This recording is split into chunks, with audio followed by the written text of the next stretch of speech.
So we made it. We made it. We're Yeah, here. we are here. I want to thank you for your willingness to come in and do this. For those who are watching this who have no idea who you are, I want to be open and upfront and let them know that you are my sister. We are truly blessed to have an incredible family, incredible parents that have led the way for us.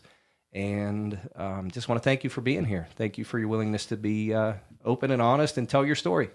Thanks, Bob. Thank you Yeah. for thinking enough of me to ask me to do this. I'm humbled. I really am. Awesome. And I just pray God's blessing upon it. Let it be far-reaching. What was life like growing up in the McPherson household? And what was it like growing up for you? Well, I loved my childhood. I loved our family. It was always fun. You were never alone. And I loved our neighborhood. We grew up in an amazing neighborhood where it wasn't just about our family. It was all the neighbors, and we were all always together doing carnivals and go-karts on the street and snowball battles and sled riding and all kind of fun stuff, playing in the streets and it tag. And, that's when the world was a much safer place. Didn't even realize as a child how much more it would mean to me as I got older. And my parents, how much our parents, how much they loved us and gave us the freedom to be who we are, encouraged us, cheered us on to be whatever we chose to be, and then just provided wonderful opportunities for our kids. Well, it sounds like a pretty cool place to grow up. Some pretty good people to lead the way for you. As you started to grow through life, you ended up meeting somebody pretty special at that time, and maybe tell us a little bit about that. Yeah. Well, my husband, John, is who you're referring to. And honestly, I feel like he was probably always around because he was a friend of my brother's. And so I was aware of who he was. They played baseball together, and I knew John was a good baseball player. But all of a sudden, as I hit my early teen years, we ended up in the same circle of friends. And the next thing I know, he started calling me, and that's how we started dating. So John, you and John got together and led into marriage and family. So you have a family as well. Yes. How many kids? Okay, so John and I, we were teenagers when we got married, and we have 3 children. Aaron is the oldest, and then Jennifer came along, and then John, young John. We always called him John Michael when he was young. And I'm assuming the kids kept you busy growing up with activities and sports. They did. We always loved being part of the community, and John had, as you mentioned, sports was a major part of his life. He was an excellent coach, had great knowledge no matter what sport the kids played. He always gave them good tips. He was that dad that would go out in the yard and throw ball with you and catch with you and take you to the field and shag balls with you or do whatever. And so we spent a lot of their younger years coaching them in their sports and being active. So it sounds like everything was rolling pretty smooth and life was good, but sometimes things get a little tough as you go through as well. You had some challenges with John's health and some other issues. Are you comfortable talking about any of that? Sure. Okay. Well, if I have to be honest and pure, before you, life wasn't always a bed of roses. We had the same struggles that most people have. Being teenagers when we got married, everything was against us. And so we worked hard through life's challenges to get to where we finally got, where our marriage was in a wonderful place. Sadly, John developed cancer, and unfortunately, it was a fast-growing cancer, one that should have been pretty treatable, and unfortunately, it wasn't for him. And so after a 2.5-year battle, it took his life, and I have to tell you, honestly, it really rocked my world. I always considered myself strong, just like you say. I, put my best foot out there all the time, but that really was a hard time. And just a few months before John's death, unfortunately, my dad passed away suddenly, and it was another, 2 amazing men in my life that really gave me so much security both taken from me. It was hard to lose John in this time of our lives. That there isn't a day that goes by that I don't miss him. And we have 13 grandchildren, one he didn't get to meet, but he loved those kids dearly.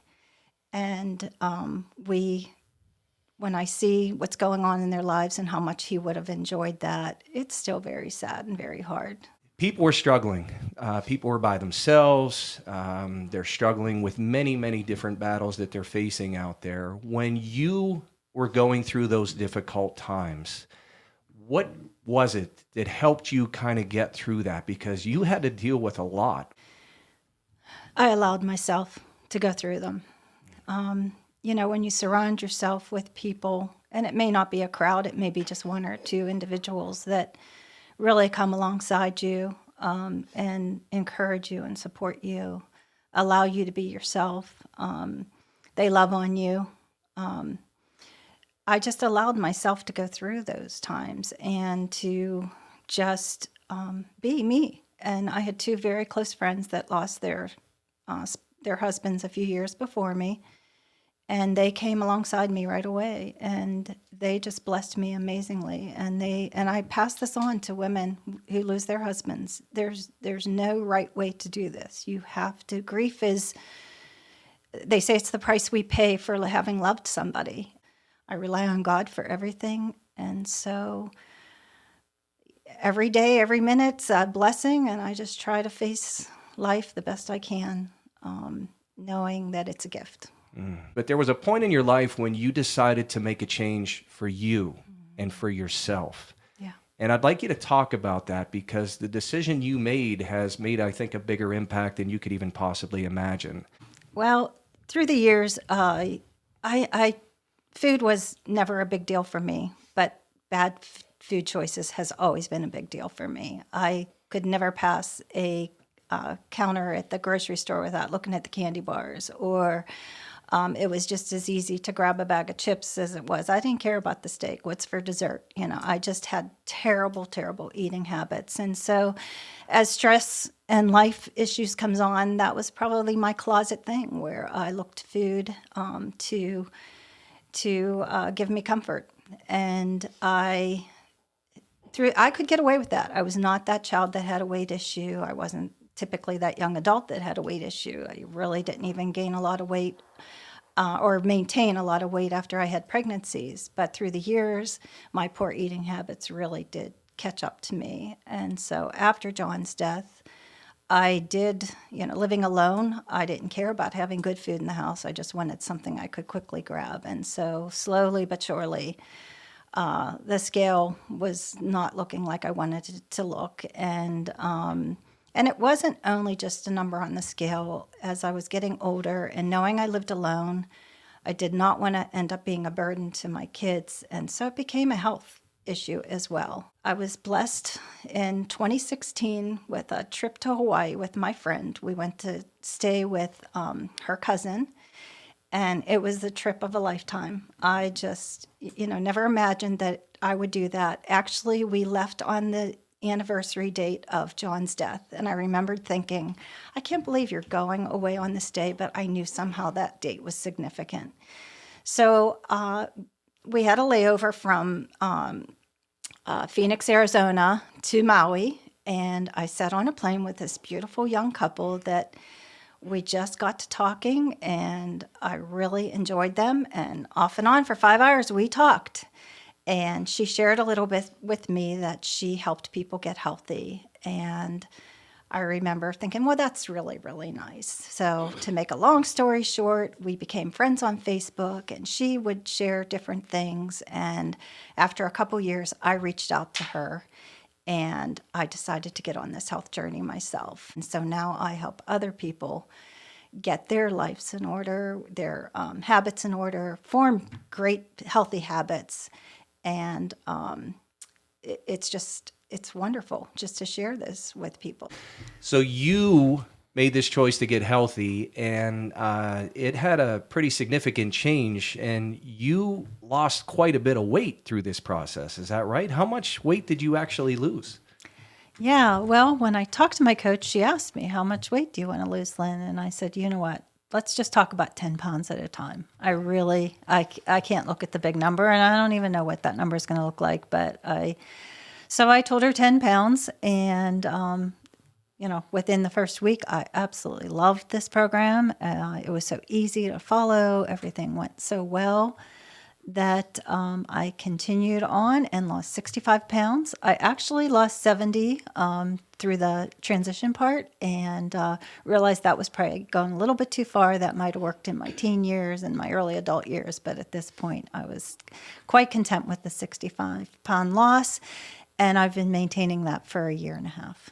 When you made a choice to get healthy and to kind of watch what you were doing and the bad eating habits that you were experiencing and dealing with, did you ever imagine that what you chose to do would help other people as well? No, I didn't. It didn't take long for people to start asking me what I was doing. And I was prepared for this from my health coach. And she had told me people are going to ask, you can send them to me, or you can start coaching yourself and help people. And in my mind, I thought, nope, I'm going to send them to you. I don't have time or want to deal with this. But I didn't realize how much I would want to share. It really gets in you, and you do want to share. And so I started with the first person that came to me. She wanted me to help her, and one became another and another and another. I do not say this to boast in any way, shape, or form, but I will say that there are almost 60 coaches under me now, and there are also over 600, closer to 700 people that have gotten healthier or on their health journey right now because of me saying yes to this. What would you say to somebody who's thinking about, I want to get healthy this year? 2020 has been a rough year like we talked about before. So I think a lot of people are sitting at home anxious to make a change, to do something different, to feel better, do whatever it takes to get positive and feel better. Do you have anything you can share or say to those people that are on that fence, maybe give them some encouragement on what they should do? Yeah, I would say reach out is, the first thing. You have to be ready. And we talk about your why. Why do you want to do this? And when your why is strong, I knew my why was strong. When I reached out to my coach, she could have told me to start eating dog food every day, and I would have done that. I say that literally because I was so ready for a change. And so if you're looking for magic, there is no magic. But this program, tried and true, really works. It's all about good health and forming great habits, and let the conversation begin. There is hope and help, and this is about getting healthy. I came to this for a diet, but boy, I got so much more. So you've had an incredible journey. There is more to come, I am sure. But if somebody is interested in getting healthy and they want to make this change and they need some type of support, are you able to let us know where they can turn and how they can maybe reach out to somebody to get that help that they need? Sure. I would say if they want to reach out to me, I'm on Facebook. I'm public. You can message me through Messenger on Facebook. I'm more than happy to share. I hear from people that I don't know all the time. That's the best way to reach me. And I would just love to have a conversation with you if you're serious about getting healthy. Like I said, this is not magic. I will share with you this program and habits to change some of the things that you're doing. We just change one healthy habit, one at a time. Yeah, please reach out. I would love to help you. Lynn, thank you so much for joining us. We appreciate you being here, and we'll put all your information up for people to contact you. And thanks again. Thanks, Bob. Thanks for the opportunity.